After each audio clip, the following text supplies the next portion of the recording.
Hello friends, welcome back to my YouTube channel arts students corner. आपका फिर से स्वागत है मेरे यूट्यूब चैनल जिसका कि नाम है आर्ट्स स्टूडेंट्स कॉर्नर। आप लोग को याद हो ही गया होगा। तो इस वीडियो में हम लोग पढ़ेंगे 3.2 टॉपिक से कंटिन्यू करेंगे। फ्रेमिंग द कॉन्स्टिट्यूशन चैप्टर चल रहा है।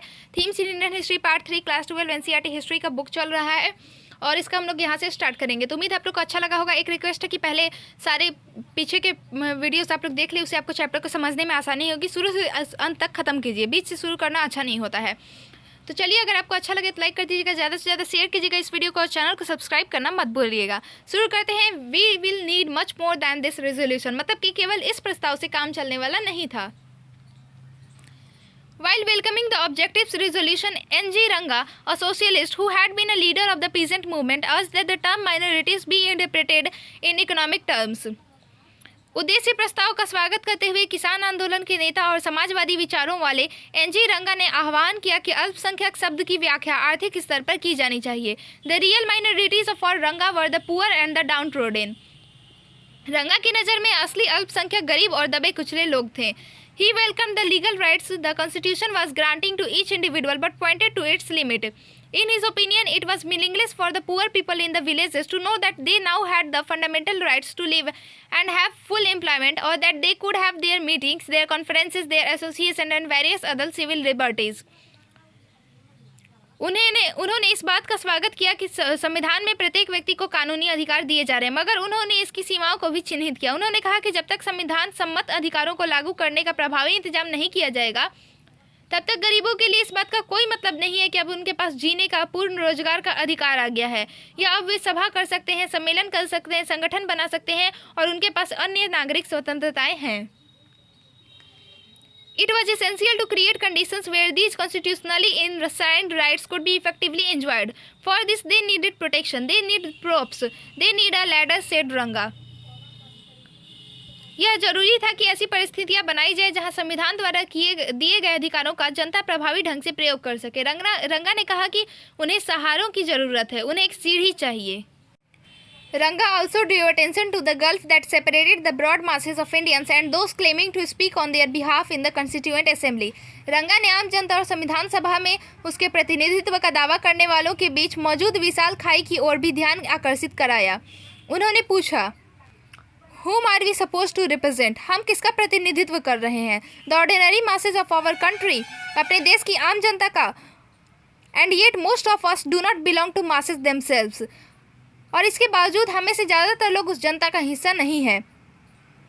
We are of them. We wish to stand for them, but the masses themselves are not able to come up to the Constituent Assembly. हम उनके हैं, उनके लिए काम करना चाहते हैं, लेकिन जनता खुद संविधान सभा तक नहीं पहुंच पा रही है। It may take some time. In the meanwhile, we are here as their trustees, as their champions, and we are trying our best to speak for them. अगर आपको बैकग्राउंड में कभी कभी व्हीकल्स का आवाज़ आता है तो उसके लिए सॉरी, थोड़ा बहुत डिस्टर्ब हो जाता है, पता है मुझे, लेकिन क्या कर सकते हैं, जगह कुछ ऐसा है तो उसका कुछ मैं कर नहीं सकती हूँ फ़िलहाल। लेकिन जनता खुद संविधान सभा तक नहीं पहुँच पा रही है, इसमें कुछ समय लग जाता है। तब तक हम यहाँ उनके ट्रस्टी हैं, उनके हिमायती हैं और उनके पक्ष में आवाज़ उठाने का भरसक प्रयास कर रहे हैं। One of the groups mentioned by Ranga, the tribals, had among its representatives to the assembly the gifted orator Jaipal Singh. In welcoming the objectives resolution, Singh said, रंगा ने आदिवासियों को भी ऐसे ही समूहों में गिनाया था। इस समूहों के प्रतिनिधियों में जयपाल सिंह जैसे जबरदस्त वक्ता भी शामिल थे। उद्देश्य प्रस्ताव का स्वागत करते हुए जयपाल सिंह ने कहा था, As an Adivasi, I am not expected to understand the legal intricacies of the resolution. एक आदिवासी होने के नाते मुझे यह उम्मीद नहीं की जाती कि मैं इस प्रस्ताव की पेचीदगियों को समझता होऊंगा। But my common sense tells me that every one of us should march in that road to freedom and fight together. लेकिन मेरा सहज विवेक कहता है कि हमें से हर एक व्यक्ति को मुक्ति के उस मार्ग पर चलना चाहिए और मिलकर लड़ना चाहिए। Sir, if there is any group of Indian people that had been shabbily treated, it is my people. They have been disgracefully treated, neglected for the last 6,000 years. The whole history of my people is one of the continuous exploitation and dispossession by the non-aboriginals of India, punctuated by rebellions and disorder, and yet I take Pandit Jawaharlal Nehru at his word. महोदय, अगर भारतीय जनता में ऐसा कोई समूह है जिसके साथ सही व्यवहार नहीं किया गया है तो वह मेरा समूह है। मेरे लोगों को पिछले 6000 साल से अपमानित किया जा रहा है, उपेक्षित किया जा रहा है। मेरे समाज का पूरा इतिहास भारत के गैर मूल निवासियों के हाथों लगातार शोषण और छीना झपटी का इतिहास रहा है, जिसके बीच में जब तब विद्रोह और अव्यवस्था भी फैली है। इसके बावजूद मैं पंडित जवाहरलाल नेहरू के शब्दों पर विश्वास करता हूँ। I take you all at your word that now we are going to start a new chapter of independent India where there is equality of opportunity, where no one would be neglected. मैं आप सबसे इस संकल्प का विश्वास करता हूं कि अब हम एक नया अध्याय रचने जा रहे हैं, स्वतंत्र भारत का एक ऐसा अध्याय जहां सबके पास अवसरों की समानता होगी, जहां किसी की उपेक्षा नहीं होगी। सॉरी, मैं नीचे करना भूल गई थी आप लोग को, इसीलिए मैं कहती हूँ आप लोग अपने साथ बुक्स खोल के बैठिए, उससे आपको थोड़ा हेल्प मिल जाएगा कभी कभी अगर मुझसे ऐसी गलती हो जाए तो। Sorry. Singh spoke eloquently on the need to protect the tribes and ensure conditions that could help them come up to the level of general population. Singh ने आदिवासियों की सुरक्षा तथा उन्हें आम आबादी के स्तर पर लाने के लिए जरूरी परिस्थितियां रचने की आवश्यकता पर सुंदर वक्तव्य दिया। Tribes were not a numerical minority, he argued, but they needed protection. उन्होंने कहा कि आदिवासी कबीले संख्या की दृष्टि से अल्पसंख्यक नहीं है, लेकिन उन्हें संरक्षण की आवश्यकता है। They had been dispossessed of the land they had settled, deprived of their forests and pastures, and forced to move in search of new homes. उन्हें वहां से बेदखल कर दिया गया जहां वे रहते थे, उन्हें उनके जंगलों और चारागाहों से वंचित कर दिया गया, उन्हें नए घरों की तलाश में भागने के लिए मजबूर किया गया। Perceiving them as primitive and backward, the rest of society had turned away from them, spurned them. He made a moving plea for breaking the emotional and physical distance that separated the tribals from the rest of the society. उन्हें आदिम और पिछड़ा मानते हुए शेष समाज उन्हें हिराकत की नज़र से देखता है। जयपाल ने आदिवासियों और शेष समाज के बीच मौजूद भावनात्मक और भौतिक फासले को खत्म करने के लिए बड़ा जज्बाती बयान दिया। Our point is that you have got to mix with us. We are willing to mix with you. Singh was not asking for separate electorates, but he felt that reservation of seats in the legislature was essential to allow tribals to represent themselves. हमारा कहना है कि आपको हमारे साथ घुलना मिलना चाहिए, हम आपके साथ मेल जोल चाहते हैं। जयपाल सिंह पृथक निर्वाचिका के हक में नहीं थे, लेकिन उनको यह लगता था कि विधायिका में आदिवासियों को प्रतिनिधित्व प्रदान करने के लिए सीटों के आरक्षण की व्यवस्था जरूरी है। It would be a way, he said, of compelling others to hear the voice of tribals and come near them. उन्होंने कहा कि इस तरह औरों को आदिवासियों की आवाज़ सुनने और उनके पास आने के लिए मजबूर किया जा सकेगा। अब है थर्ड सब टॉपिक इसका, we were suppressed for thousands of years. हमें हजारों सालों तक दबाया गया है। How were the rights of the depressed caste had to be defined by the constitution. संविधान में दमित जातियों के अधिकारों को किस तरह परिभाषित किया जाए। During the national movement, Ambedkar had demanded separate electorates for the depressed caste and Mahatma Gandhi had opposed it, arguing that this would permanently segregate them from the rest of the society. राष्ट्रीय आंदोलनों के दौरान अम्बेडकर ने दमित जातियों के लिए पृथक निर्वाचिकाओं की मांग की थी, जिसका महात्मा गांधी ने यह कहते हुए विरोध किया था कि ऐसा करने से यह समुदाय स्थायी रूप से शेष समाज से कट जाएंगे। How could the constituent assembly resolve this opposition. संविधान सभा इस विवाद को कैसे हल कर सकती थी। What kinds of protection were the depressed caste to be provided. दमित जातियों को किस तरह की सुरक्षा दी जा सकती थी। Some members of the depressed caste emphasized that the problem of the untouchables could not be resolved through protection and safeguards alone. दमित जातियों के कुछ सदस्यों का आग्रह था कि अस्पृश्यों की इस समस्या को केवल संरक्षण यानी कि अछूतों की समस्या को केवल संरक्षण और बचाव के जरिए हल नहीं किया जा सकता। Their disabilities were caused by the social norms and the moral values of the caste society. उनकी अपंगता के पीछे जाति विभाजित समाज के सामाजिक कायदे कानूनों और नैतिक मूल्य मान्यताओं का हाथ है। Society had used their services and labor but kept them at a social distance, refusing to mix with them or dine with them or allow them entry into temples. We have been suffering but we are prepared to suffer no more, said J. Nagappa from Madras. We have realized our responsibilities. We know how to assert ourselves. समाज ने उनकी सेवाओं और श्रम का इस्तेमाल किया है, परंतु उन्हें सामाजिक तौर पर खुद से दूर रखा है। अन्य जातियों के लोग उनके साथ घुलने मिलने से कतराते हैं, उनके साथ खाना नहीं खाते और उन्हें मंदिरों में नहीं जाने दिया जाता। मद्रास के सदस्य जे नागप्पा ने कहा, हम सदा कष्ट उठाते रहे हैं पर अब और कष्ट उठाने को तैयार नहीं है। हमें अपनी जिम्मेदारियों का एहसास हो गया है, हमें मालूम है कि अपनी बात कैसे मनवानी है। Nagappa pointed out that numerically the depressed caste were not a minority. They formed between 20 to 25%, 20 and 25% of the total population. Nagappa ने कहा कि संख्या की दृष्टि से हरिजन अल्पसंख्यक नहीं है, आबादी में उनका हिस्सा 20 से 25% है. Their suffering was due to systematic marginalization, not their numerical insignificance. उनकी पीड़ा का कारण यह है कि उन्हें बाकायदा समाज व राजनीति के हाशिए पर रखा गया है. उसका कारण उनकी संख्यात्मक महत्वहीनता नहीं है. They had no access to education, no share in the administration. उनके पास न तो शिक्षा तक पहुंच थी और न ही शासन में हिस्सेदारी. Addressing the assembly, KJ Khandelkar of the Central Provinces said, सवर्ण बहुमत वाली संविधान सभा को संबोधित करते हुए मध्य प्रांत के श्री केजे खांडेलकर ने कहा था, we were suppressed for thousand of years, suppressed to such an extent that neither our minds nor our bodies and nor even our hearts work nor are we able to march forward. This is the position. हमें हजारों सालों तक दबाया गया, इस हद तक दबाया गया कि हमारे दिमाग, हमारे देह काम नहीं करते और अब हमारा हृदय भी भाव शून्य हो चुका है. नहीं हम आगे बढ़ने के लायक रह गए हैं. यह हमारी स्थिति है. After the partition violence, Ambedkar too no longer argued for separate electorates. बंटवारे की हिंसा के बाद अंबेडकर तक ने पृथक निर्वाचिका की मांग छोड़ दी थी. The Constituent Assembly finally recommended the untouchability be abolished. संविधान सभा ने अंततः यह सुझाव दिया कि अछूतता का उन्मूलन किया जाए. Hindu temples be thrown open to all caste and seats in legislature and jobs in government offices be reserved for the lower caste. Hindu मंदिरों में सभी जातियों के लिए खोल दिए जाएं और निचली जातियों को विधायिकाओं और सरकारी नौकरियों में आरक्षण दिया जाए. Many recognize that this could not solve all problems. Social discrimination could not be erased only through constitutional legislation. There had to be change in the attitudes within society, but the measures were welcomed by the democratic public.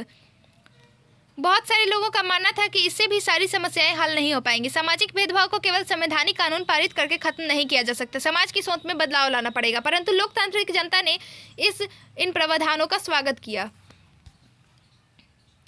अब है हमारा fourth topic, the powers of the state, यानी कि राज्यों की शक्तियाँ. One of the topics most vigorously debated in the Constituent Assembly was the respective rights of the central government and the states. संविधान सभा में इस बात पर काफ़ी बहस हुई कि केंद्र सरकार और राज्य सरकारों के क्या अधिकार होने चाहिए. Among those arguing for a strong center was Jawaharlal Nehru. जो लोग शक्तिशाली केंद्र के पक्ष में थे उनमें जवाहरलाल नेहरू भी थे.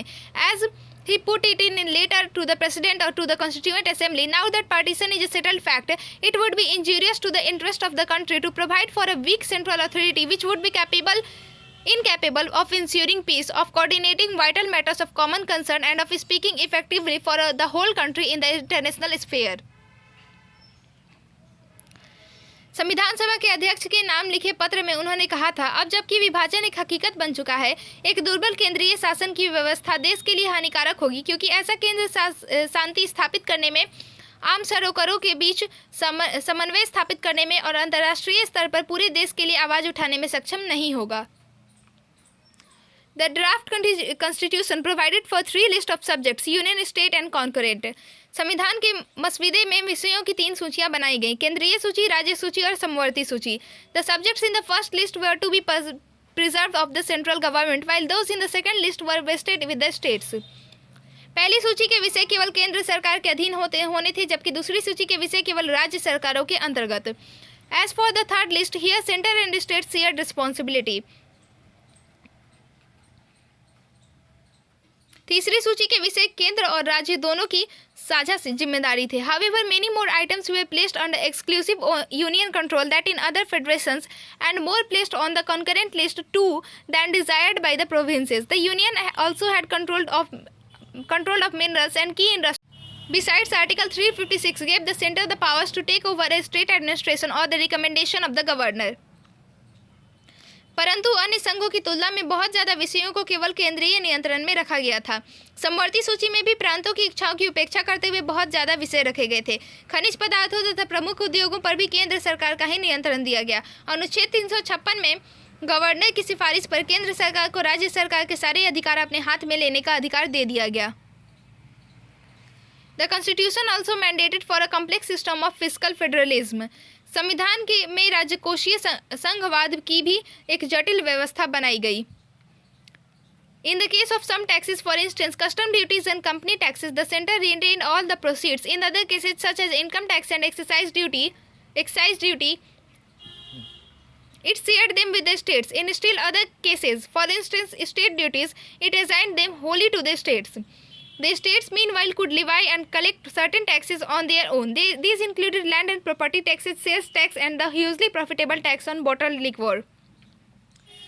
संविधान में राजकोषीय संघवाद की भी एक जटिल व्यवस्था बनाई गई। कुछ करों जैसे सीमा शुल्क और कंपनी कर से होने वाली सारी आय केंद्र सरकार के पास रखी गई। कुछ अन्य मामलों में जैसे आयकर और आबकारी शुल्क में होने वाली आय राज्य और केंद्र सरकारों के बीच बांट दी गई तथा अन्य मामलों में होने वाली आय जैसे राज्य स्तरीय शुल्क पूरी तरह राज्यों को सौंप दी गई। राज्य सरकारों को अपने स्तर पर भी कुछ अधिभार और कर वसूलने का अधिकार दिया गया। उदाहरण के लिए वे जमीन और संपत्ति कर, बिक्री कर तथा बोतलबंद शराब पर अलग से कर वसूल कर सकते थे। अब इसका first subtopic, the centre is likely to break, यानी कि केंद्र सरकार बिखर जाएगा। The rights of the state were mostly eloquently defended by K Santhanam from Madras. राज्यों के अधिकारों की सबसे शक्तिशाली हिमायत मद्रास के सदस्य के संतनम ने पेश की। A relocation of powers was necessary he felt to strengthen not only the states but also the centre. उन्होंने कहा कि न केवल राज्यों को बल्कि केंद्र को मजबूत बनाने के लिए भी शक्तियों का पुनर्वितरण जरूरी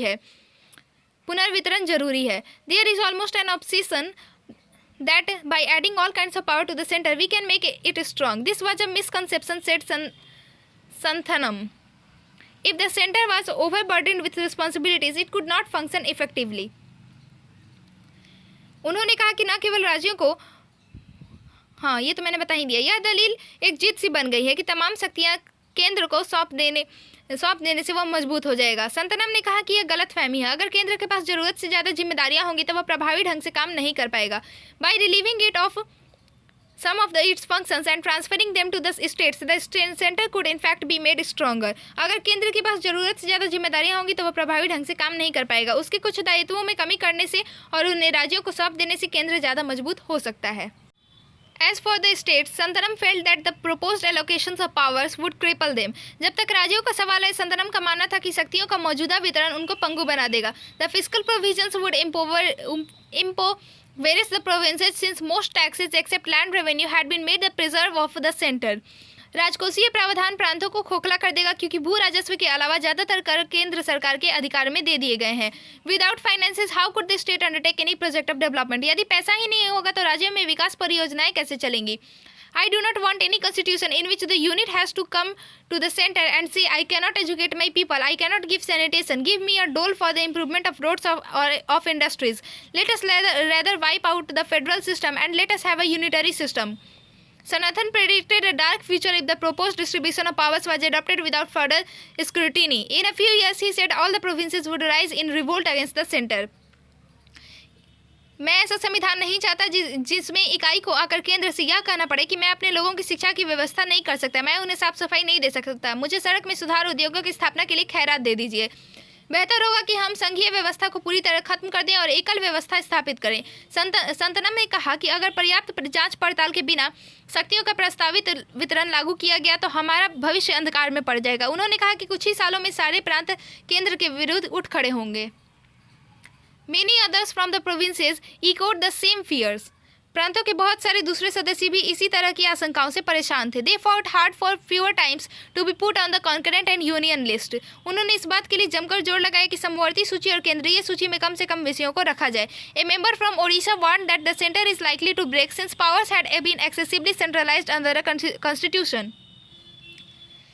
उड़ीसा के एक सदस्य ने यहाँ तक चेतावनी दे डाली कि संविधान में शक्तियों के बेहिसाब केंद्रीकरण के कारण केंद्र बिखर जाएगा।